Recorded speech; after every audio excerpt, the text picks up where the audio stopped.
Hey Andrew, so how do I get like a six-pack quick? What's the fastest way to get a six-pack? Why does it have to be quick? Why does it have to be easy? Why do you think life is all quick and easy? Why can't it be hard and difficult? Why can't you suffer? Because suffering is what gives it value. If everyone had a six-pack and it was quick and easy, then it wouldn't be valuable, would it? If everyone walked around with a six-pack and they got it easily, then no one would give a shit. The whole point is that it's difficult to get. Value is linked to difficulty. If you want something that is valuable, you need something which is difficult to obtain. You shouldn't be thinking about quick and easy. You should be thinking about hard, suffering, pain, going through it. That's what you should be thinking about. This is going to be hard, but I'm going to do it anyway. Because when it is done, then everyone's going to know that I went through something difficult.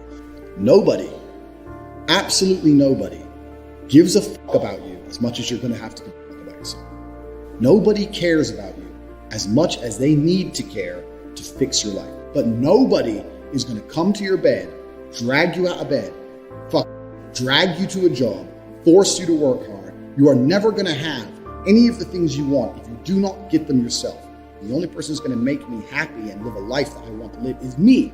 Nobody's going to do it for me. People say, Tate, what motivates you? And I find that I think that's a stupid question. I was a 4-time kickboxing world champion. For 12 years, I trained 5 hours a day, 6 days a week. And I was motivated to train probably about 25% of the time. The rest of the time I went because I am disciplined. If I wake up and I'm unhappy, I will do the exact same things as if I am happy. I will go to the gym the same. I will work the same. How I feel has no impact on how I live my life. We're grown-ups and we have responsibilities and we have problems and we have pressure, and you don't necessarily have to be happy to perform, and happiness will come at the end of the performance anyway. But if your number one goal as a man, if your number one mission in life is just to be happy, that's going to be an extremely vaporous existence, and you're not going to be a man of substance. Your ability to deal with stress, the amount of stress you can deal with as an individual, is directly correlated to your success level. If you can deal with stress all day, you're going to be successful. If you collapse under stress, you're not going to be successful. There's no way to the top without stress involved.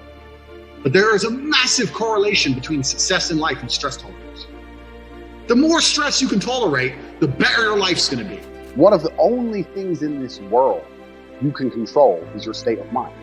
You can't control the weather. You can't control other people. You can't even control your health.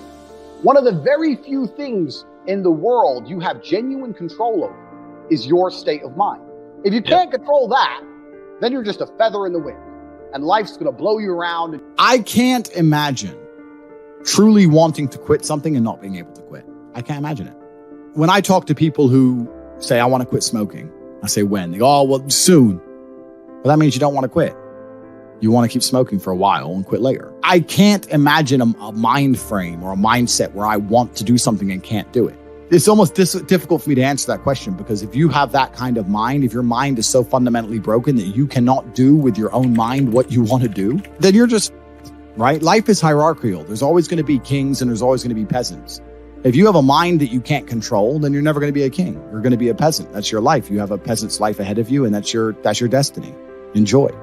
Right? There's always been peasants. That's life. But I believe that the most important thing you can do as a man is to gain control of your mind. Once you have control of your mind, life is so ridiculously easy. People say to me, Tate, you're in good shape. All you do is drink vodka and travel the world. You're never even home. You never even have a gym. How do you do it? It's ridiculously easy if you control your mind. If I decide to do 1,000 push-ups, I'll do them. Maybe I have to do them one at a time. Maybe I'll get tired. Maybe I need a break. I'm going to do 1,000 because I said I'm going to do 1,000. Everyone knows what they're supposed to do. You either control your mind or you don't. And all of these things stem from the same problem. It's something you can do. It's something that is learned. It's something that is taught. Depression is the ultimate motivation. If you're unhappy with your life and you're depressed, I don't expect you to be popping pills and sitting and laying in bed. I expect you to give me a huge list of everything you're achieving per day. Depression's a fantastic motivation, but people are told the opposite. No, a lot of people's problems are all in their mind. And I'm not saying that mental conditions aren't real, because absolutely some are. But I try and explain to people, look, the only thing on the planet you have genuine control over is your state of mind. You can't control the weather. You can't control anything. The only thing you can affect in genuine real time is how you feel in your head. How you view the world absolutely and utterly shapes how you react to the world, how you act in the world, how people view you. It's all down to how you view things. You have to believe you're the fucking man, and you have to believe you can achieve anything. I'm not saying you can achieve anything easily. I'm not saying it's not going to take a whole bunch of work.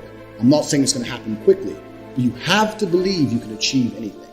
When I tell people that you are the sum of the 5 people you spend the most time with, everyone agrees. They go, yeah, that's probably true. And then they continue to hang around with people who they don't want to be. Why? There has to be a point where you sit and go, okay, you're my friends, et cetera, et cetera. I love you guys. Yeah, we can talk, whatever. But I'm on a different life path. You have to leave some people behind. If you were to come hang around with me and my crew, you would be self-conscious. And that self-consciousness would motivate you, or they would certainly instill the discipline required for you to change. You don't feel self-conscious amongst your peers. That's why you don't change. When I was broke, I couldn't sleep. And I say that, people laugh.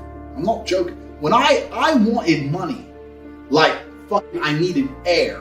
People say to me, I want to be rich. And I say, okay, well, I want to be able to ice skate, but I don't want to be able to ice skate enough to go learn how to ice skate because I can't be bothered. I mean, surely if I could click my fingers and be a figure skater, I'd click my fingers. Who wouldn't?